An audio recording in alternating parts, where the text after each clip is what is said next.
vais vous présenter un peu le mémoire de recherche que j'ai effectué cette année sur l'émergence de l'économie collaborative, qui fait un peu suite à ce qu'on a entendu tout à l'heure sur l'ouverture sur les plateformes logistiques. En fait, je me suis demandé, comme maintenant on parle beaucoup d'économie collaborative, avec Blablacar, Uber, et on met beaucoup de choses dedans, entre les AMAP, les systèmes collaboratifs, les systèmes d'échange, le don, le troc. C'est un peu une grande notion très floue. Donc j'ai cherché à savoir qu'est-ce qu'on mettait derrière, comment ça s'était construit, cette notion, et où est-ce que ça allait. Puisque derrière cette notion, on voit rapidement émerger des débats. Est-ce que c'est une alternative au capitalisme ou est-ce que c'est un modèle ultra-libéral Donc ces questions-là, voilà, c'était pour répondre à toutes ces questions. Donc en fait,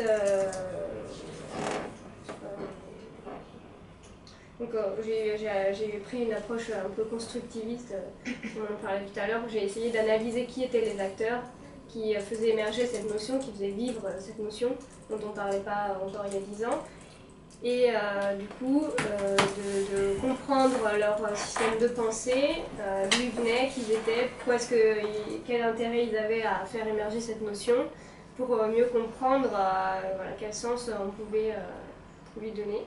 Donc je suis arrivée à la conclusion qu'il y avait, parce que j'ai analysé seulement les acteurs un peu privés, associatifs et entrepreneuriaux. J'ai pas étudié les acteurs publics, donc j'ai pas étudié tout ce qui pourrait être les discours au niveau législatif, politique ou local, mais simplement les acteurs privés parce que c'est surtout eux finalement qu'on entend le plus quand on pense à Blablacar, etc. C'est surtout les acteurs privés, et notamment en termes associatifs, il y a une grosse association, relativement grosse, qui s'appelle WeShare, qui regroupe des jeunes, des gens qui essayent de valoriser, de comprendre et de défendre cette idée d'économie collaborative jusqu'à parler de société collaborative. Donc je me suis intéressée à ces acteurs-là. Donc grosso modo, finalement, ce que j'ai vu, c'est qu'il y avait une sorte de coalition qui prenait trois types d'acteurs. D'un côté, il y avait les entrepreneurs, tout ce qui est en fait des entrepreneurs de l'économie numérique, des startups, ou des gens qui se disent startups parce que c'est à la mode, mais qui ne sont pas spécialement, ils sont plus trop nouveaux, quoi, ou très petits. Mais donc voilà, il y a un peu le camp des entrepreneurs qui finalement qui accaparent pas mal la parole publique, puisque dans les médias comme Le Monde, si on regarde bien comment c'est composé, les signataires de tribunes ou de choses comme ça, c'est à presque à 80%, c'est des entrepreneurs. Donc c'est vraiment eux qui portent la parole sur l'économie collaborative. Donc après, ces entrepreneurs, est-ce qu'ils ont un profil atypique? En fait, on se rend compte qu'ils ne sont pas vraiment si atypiques que ça. Ils sont, globalement, ils ont fait des études en finance, marketing, commerce, etc. Ils ont entre 30 et 40 ans, donc relativement jeunes, mais c'est pas non plus ils sont sortis de l'école complètement. Et puis ils ont commencé avec un certain capital leur compagnie, donc l'idée que ce serait des entrepreneurs qui comme ça ont eu une super idée et grâce aux plateformes numériques qui ne coûtent rien ont réussi à tout créer d'eux-mêmes sur une idée géniale, c'est un peu à relativiser, puisque en général il y a quand même des fonds au capital social très importants. C'est des gens qui ont une certaine expérience de l'entreprise et qui ne sortent pas non plus de nulle part. Donc ça c'est la première catégorie d'acteurs. Et après, sur le côté numérique, c'est quand même beaucoup d'entrepreneurs qui, en effet, se servent du numérique, de l'Internet, pour exister. Donc, soit ils ont une plateforme et ils mettent en relation directement les gens, soit c'est du e-commerce. Donc, il y a voilà, différentes formes pour utiliser le numérique. C'est pas spécialement pour que les gens se rencontrent et faire un intermédiaire un peu neutre. Parfois, c'est simplement du e-commerce un peu basique. Donc, c'est un système d'entreprise relativement classique. Il y a pas, en termes de gouvernance, il n'y a pas de grandes avancées, de grandes choses novatrices. Après, il y a une autre catégorie d'acteurs qui sont les écologistes, qui en fait représentent un peu une caution critique. Parce que finalement, il y a la promesse dans l'économie collaborative que ces systèmes-là permettraient d'améliorer et de diminuer l'empreinte écologique. Parce que en mutualisant la voiture, plutôt d'être tout seul, on est 4, donc on réduit l'impact écologique. Le don, le troc, le réemploi, toutes ces dynamiques-là permettraient d'avoir un nouveau modèle économique soutenable. Il y a un peu cette promesse derrière en filigrane. Donc cette promesse, elle est reliée dans une certaine mesure par certains experts ou certains auteurs qui en fait disent que l'économie collaborative, ça se met en porte-à-faux par rapport à une économie de la surconsommation, parce que là c'est plutôt le réemploi. Donc il y aurait des dynamiques aussi de partage, de convivialité qui ferait qu'on serait moins sur un mode individualiste. Donc il y a une certaine critique du capitalisme et de ses dérives écologiques et environnementales. Cela dit, en fait, ça reste un groupe d'acteurs minoritaires dans la prise de parole sur l'économie collaborative. Et au final, ils sont assez critiques aussi parce qu'en faisant des études, ils se sont rendus compte que c'était pas si écologique que ça, l'économie collaborative. Donc globalement, il y avait des phénomènes que certains appellent les fashionistas, c'est-à-dire en fait des gens qui se servent des plateformes non pas pour consommer moins, mais pour consommer plus. Donc comme c'est moins cher et qu'ils peuvent échanger les choses, etc., ça permet d'avoir un accès renouvelé aux biens. Et donc ça c'est le côté consommation. Après côté Blablacar, on va toujours un peu poussé à renouveler, à reprendre la voiture parce que peut-être qu'on va réduire les coûts, ou bien ça sera facilité. Mais vraiment une politique de l'achat et de la surconsommation. Donc finalement, c'est pas si. Enfin, ça serait à prouver, il n'y a pas encore assez d'études, mais c'est critique quand même, il y a des nuances à faire. Donc les écologistes sont là, mais quand je dis les écologistes, c'est des acteurs qui s'intéressent à l'environnement, aux impacts écologiques. Il reste quand même une caution assez critique. Et après, il y a un dernier type d'acteurs que j'ai analysé, qui sont du coup les acteurs associatifs, qui sont surtout regroupés finalement au sein de WeShare, qui est un collectif qui regroupe un peu tous les groupuscules, les personnes un peu isolées, etc., ou même d'autres associations, c'est une sorte de fédération, un réseau d'acteurs. Et donc j'ai analysé un peu plus leur profil parce qu'il me semble intéressant dans la mesure où c'est vraiment eux qui diffusent un message qui sort de la catégorie purement économique, parce que les entrepreneurs sont dans un discours très business. Mais ces acteurs-là sont plus dans l'idée que ça va changer le monde, en fait. C'est un nouveau modèle de société. Donc, quand on regarde bien ces acteurs-là, en fait, ce qu'on se rend compte, c'est que c'est surtout des jeunes de moins de 30 ans, globalement. Parce que moi, j'ai fait sur un échantillon de 8 personnes, les fondateurs de l'association. Donc, j'ai analysé leur profil et leur façon de penser. Globalement, ils viennent de familles relativement aisées, ils sont bien dotés en capitaux culturels, sociaux, économiques. Ils sortent de grandes écoles, ils font partie d'une certaine élite, donc ils n'ont pas trop de problèmes. Donc, après on peut noter petites choses sur leur profil. Par exemple, ils ont été très socialisés à l'international, ils ont beaucoup voyagé, soit essentiellement pour des raisons professionnelles dans le cadre d'un cursus, ou bien des relations familiales, qu'ils entretiennent un rapport un peu au monde très globalisé et mondialisé. Ils sont un peu citoyens du monde, entre guillemets. Après, une chose assez particulière aussi, c'est qu'ils sont tous très très connectés. Ils ont un usage de l'internet, des outils numériques très très dense. Donc ils ont vraiment ça dans leur façon de penser. Ça veut dire quoi, usage dense? C'est-à-dire c'est quantifié, c'est qualifié, c'est quoi?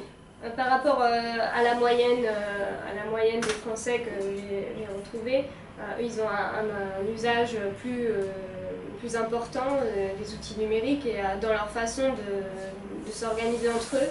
Par exemple, ils utilisent que des outils dématérialisés comme Trello, Slack. C'est surtout ça je pense. Slack, c'est quoi? J'en ai entendu parler. Slack, c'est une sorte d'outil de gestion des projets collaboratifs via une plateforme numérique. C'est quoi le joke? Arrêtez de dissiper les garçons. Parce qu'ils disent Slack, c'est quoi? Alors je dis c'est à peu près la même chose que Smurf, mais c'est un petit peu mieux. Et justement, c'est assez caractéristique votre remarque parce que ce que j'ai montré, c'est que c'est un enjeu générationnel. Ils sont... Désolé. Non mais c'est-à-dire qu'ils sont... Pour se démarquer. Non mais ils sont ils ont tous moins de 30 ans. Et ils parlent la moitié du temps en anglais, avec des mots comme ça. Et en Trello, Slack, WhatsApp, vous êtes dans le groupe. Il y a des études qui montrent qu'il y a un écart quand même générationnel. Toutes les personnes qui ont un peu plus qui sont plus âgées sont moins connectées, utilisent moins les smartphones tout le temps, les applications mobiles. Et donc il y a une sorte un peu de...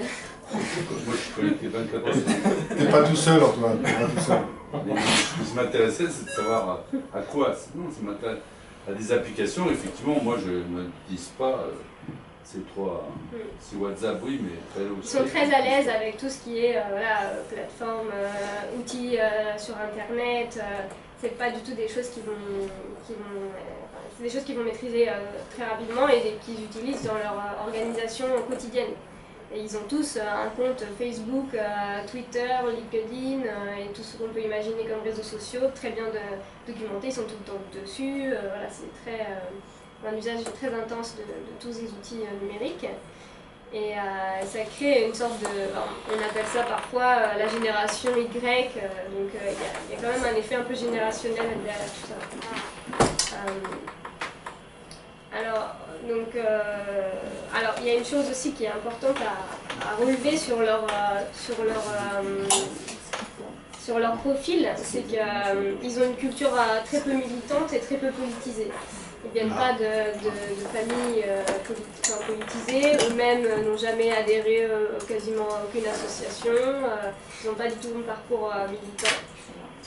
Et ils se sont beaucoup investis dans leurs études, ils ont fait des hautes études, etc. Mais une fois arrivés en se disant que, en fait, avec l'idée que le travail était quelque chose d'épanouissant, ils allaient avoir un développement personnel, un épanouissement personnel grâce au travail. Et finalement, une fois arrivés sur le marché du travail, ils ont été un peu déçus.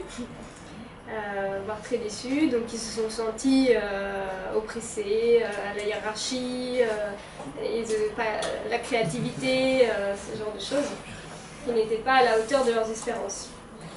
Et ça a un peu marqué leur façon de voir le monde, entre le numérique et la déception du monde du travail, etc.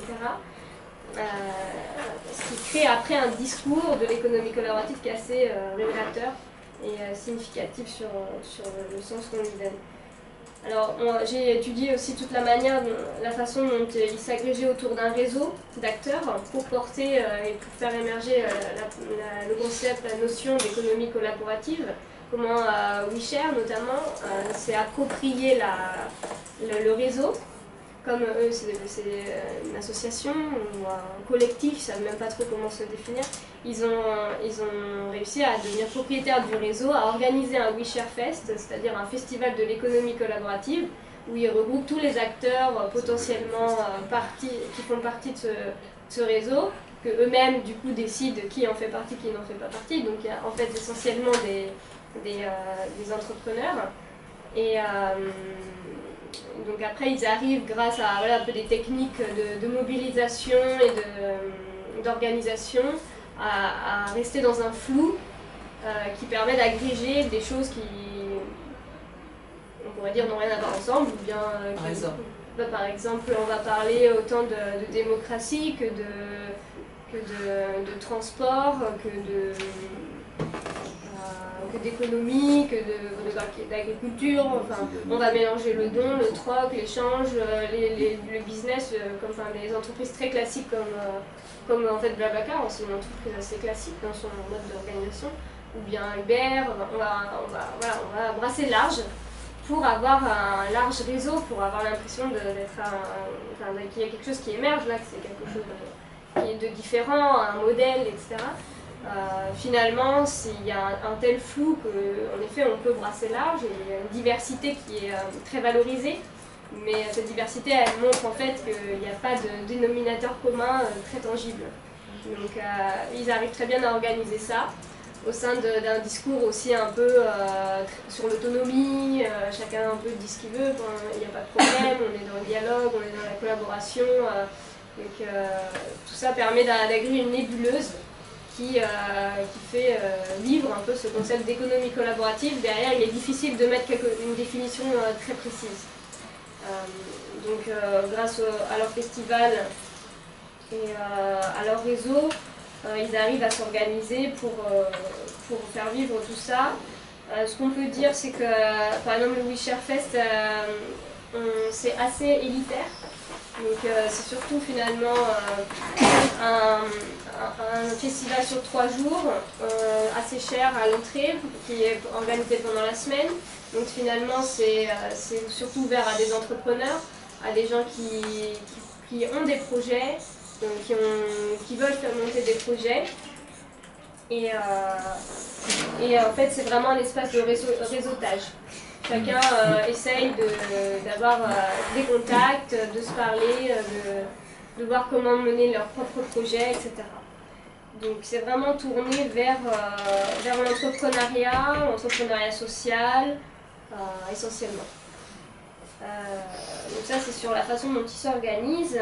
Après c'est bien sûr un enjeu médiatique et financier pour eux, puisque c'est grâce aussi aux partenariats financiers qu'ils arrivent à faire vivre l'association, le collectif, et de se financer eux-mêmes, parce qu'en fait au sein de We Share, c'est beaucoup de personnes qui veulent réussir, qui veulent devenir indépendants, experts de l'économie collaborative, et donc ils se créent un statut d'entrepreneur, donc tout ça fait vivre un peu leur expertise, leur carrière, etc. Donc c'est aussi un enjeu médiatique, parce que leur idée c'est bien sûr de faire émerger le concept d'économie collaborative dans les médias pour lui donner une existence et un peu un contenu. Quelle identité alors derrière cette idée de faire naître une économie collaborative? Oui. Vous avez dit ça? Une quelle identité personnelle ou Oui, notamment, puisque vous parlez de gens qui sont un petit peu en rupture, un peu en dérive, et qui cherchent à se construire. Oui, j'y viens, justement. Oui.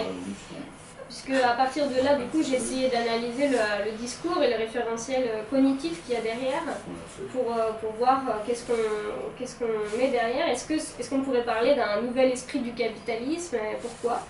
Et au final,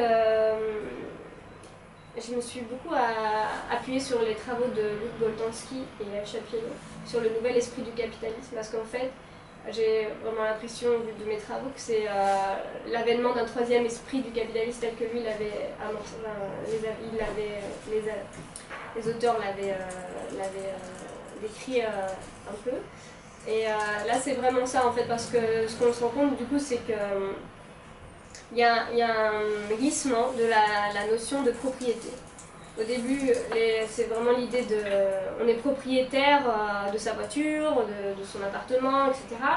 Et avec l'économie collaborative, on est propriétaire de l'usage.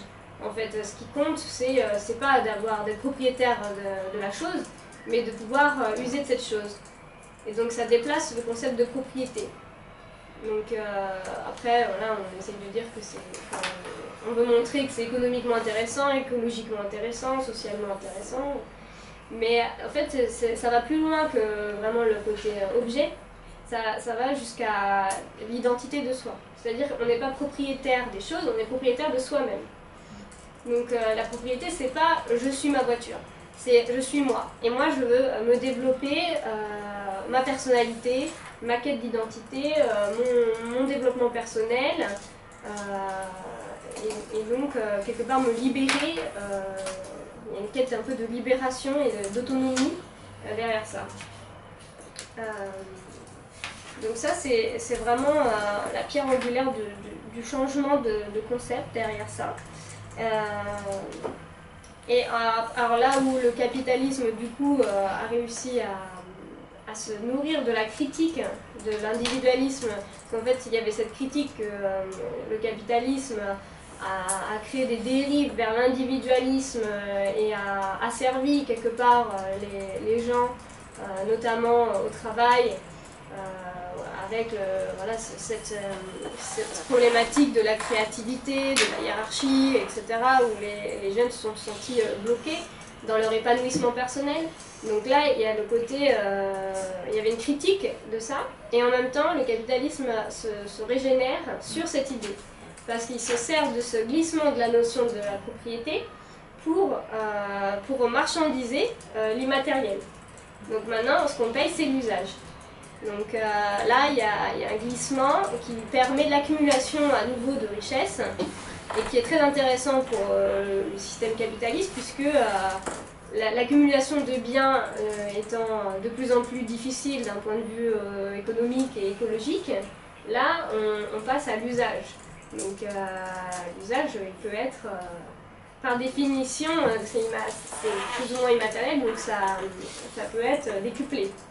Donc si on commence à financiariser, il y a un potentiel économique assez important. Donc ça, c'est le premier point.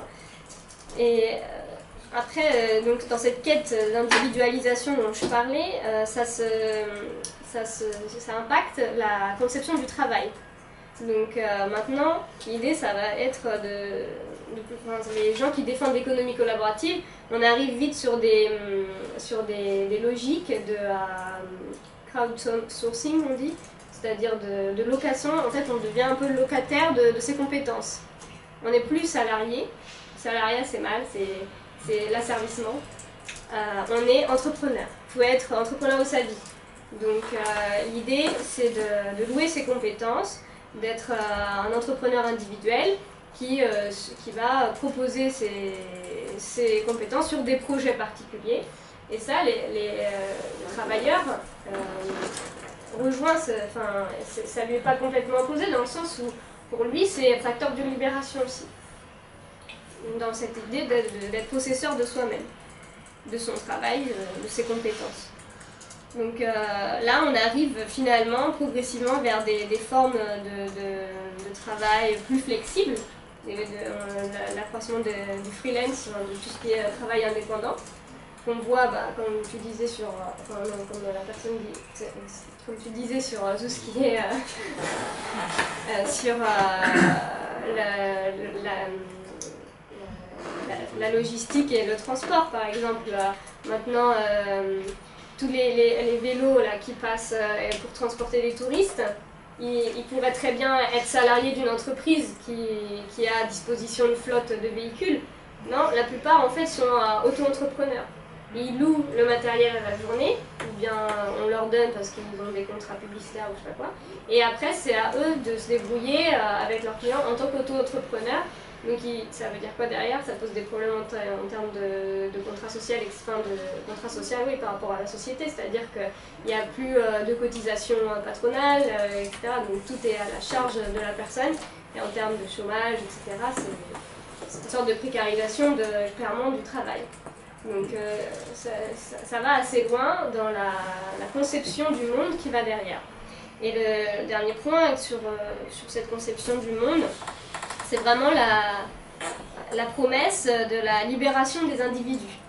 C'est-à-dire que grâce au numérique notamment, sur lequel les acteurs sont très attachés, comme j'ai dit qu'ils étaient très connectés, pour eux, l'Internet, c'est vraiment l'outil libérateur, dans la mesure où, grâce à Internet, on peut faire la somme des individualités et arriver à des formes de démocratie participative, à des formes d'éducation en ligne à n'importe quel moment, à n'importe quel âge de la vie et à n'importe quel rythme, enfin selon son propre rythme.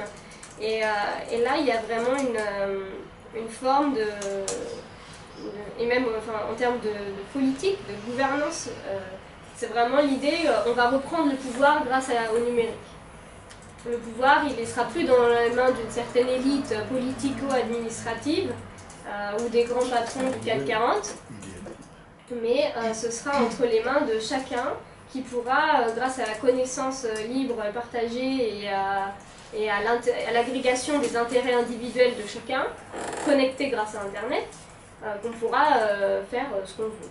Donc là, il y a vraiment ce côté libérateur qui finalement est un peu une promesse répétitive du capitalisme. En général, le capitalisme se renaît à chaque fois de la critique en disant, en promettant une sorte de libération individuelle. Donc finalement, alors qu'on pourrait penser que l'économie collaborative c'est le partage, la convivialité, la collaboration, etc., c'est plutôt un renforcement de l'individualisme, où l'individu est au cœur du processus. Et alors il peut s'agréger avec un groupe de gens en fonction d'intérêts, mais c'est l'individu qui est vraiment le facteur de changement, etc. Et c'est pour ça aussi que l'entrepreneur est vu comme la figure, le modèle exemplaire, dans le sens où c'est l'entrepreneur qui va changer le monde. C'est une personne qui a le courage d'agir en fait. Vraiment, il n'attend pas que ça vienne d'en haut, etc. Et il mène ses projets, etc. Donc au final, c'est un peu un renouvellement de l'esprit du capitalisme, dans ce qu'on pourrait appeler peut-être un troisième esprit du capitalisme. Et alors ce qui est intéressant aussi, c'est de voir que du coup, il y a à la fois une critique du traditionnalisme, c'est-à-dire qu'on pourrait, alors que par exemple le troc, l'échange, etc., on le voit dans des pays en voie de développement, comme le Maroc ou ailleurs, c'est le quotidien. Alors, ça ne viendrait pas à l'idée d'acheter un nouveau truc si on peut l'emprunter à sa voisine. Ou bien les taxis partagés, ça se fait tous les jours dans les pays comme ça. Mais c'est pas du tout leur modèle. Leur modèle, c'est San Francisco, c'est l'économie collaborative numérique. Donc il y a vraiment une sorte ça se met en opposition au traditionnalisme. Les pays en voie de développement, on va les aider à les développer grâce à l'économie collaborative. Donc c'est vraiment pas du tout... tous ces modèles-là, pour eux, ça reste... c'est pas facteur de libération. C'est archaïque. Ouais, c'est archaïque. C'est des modèles qui oppressent les individus. C'est pas 2.0. Ça oppresse les individus plutôt que ça ne les libère. Donc ça ne va pas dans la conception des choses. Mais par ailleurs, il y a aussi une autre critique par rapport au capitalisme. Donc tout ce que j'ai dit sur les dérives du capitalisme en fait, écologique, environnemental, même au niveau du développement personnel des gens, le capitalisme n'a pas tenu ses promesses.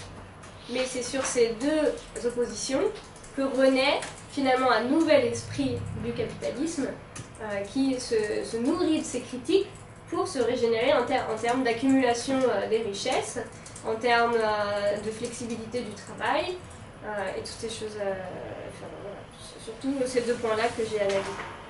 Donc, ce qui est assez intéressant, c'est quand on interroge les jeunes de WeShare et qu'on leur demande qu'est-ce qu'ils pensent du capitalisme, est-ce que c'est pour eux l'économie collaborative, comment ça se positionne. En fait, ils esquivent globalement le débat. L'économie collaborative, c'est pas... en fait, on s'en fiche de savoir si c'est capitaliste ou pas capitaliste, c'est au-dessus de tout ça. Donc, en fait, c'est un peu un faux débat, parce qu'au final, oui, c'est complètement... c'est pas capitaliste comme on l'entendait avant, mais c'est quand même, ça reste dans une logique du capitalisme. Donc, c'est d'où la tension qu'on observe régulièrement sur ces sujets-là et quand ils en parlent et quand ils prennent la parole. Donc, au final, pour conclure, ce que j'ai trouvé intéressant, c'est que cette conception qui se dégage de la façon dont est construite l'économie collaborative, c'est assez libéral. Ça met souvent l'État de côté en disant que l'État, au final, c'est... eux-mêmes, dans leur discours, l'expliquent très bien que pour eux, l'État, ça ne doit pas être un ordonnateur, mais un partenaire. C'est vraiment une conception où les choses doivent venir de l'individu. Il y a la responsabilité individuelle d'agir, en fait, de faire des choses si on en a vraiment envie, etc. Donc, à partir de ce moment-là, en plus, les services qui sont développés, par exemple les Blablacar, etc., si tout le monde se met à mutualiser les voitures, à quoi ça sert de financer les trains de banlieue, par exemple, ou bien, voilà. Donc en fait, on arrive vite à des questions de service public. Si on se met ensemble avec toutes les femmes du quartier pour faire une garde partagée des enfants, est-ce qu'il y a besoin de construire une crèche? Donc voilà, il y a toutes ces questions qui arrivent, même au niveau politique. Hein. Si on a une plateforme, un algorithme qui permet de faire de la démocratie participative sur des projets issus de chaque individu qui a envie de poster un truc, et du coup, tous ceux qui sont d'accord disent « clique oui », et ça crée une communauté voilà, d'acteurs qui sont d'accord pour mettre en place ça, à quoi ça sert d'avoir des élus? Donc, donc du coup, il y a tout cet enjeu de quel est le rôle là-dedans pour l'acteur public. Donc d'où mon interrogation. D'où voilà, le questionnement, comment l'acteur public se positionne, s'empare de ces modèles innovants qui, pour certains points, sont intéressants à développer, mais qui l'interrogent sur son rôle. Et donc là, je pense qu'il y a un certain glissement vers tout ce qui est bien commun et tout ça, pour montrer que aussi l'acteur public peut avoir un intérêt à ces modèles innovants. C'est-à-dire, par exemple, ils vont peut-être financer des espaces de coworking en disant que oui, les coworking c'est super, mais c'est pas obligé d'être 400 € par mois pour chaque utilisateur. Peut-être que c'est la ville de Paris qui peut les mettre en place pour donner un accès plus facile à l'usage. Parce que le problème, c'est que en fait, tous ces systèmes d'usage, du coup, si c'est financiarisé, ça peut devenir très cher. Donc il y a le côté, voilà, comment l'acteur public s'empare de toutes ces choses-là pour exister, pour se renouveler, vu qu'il y a aussi une crise et une défiance que les acteurs publics, les acteurs de WeShare sont les premiers à décrire. Donc voilà, ça serait l'objet d'une thèse que je cherche à financer.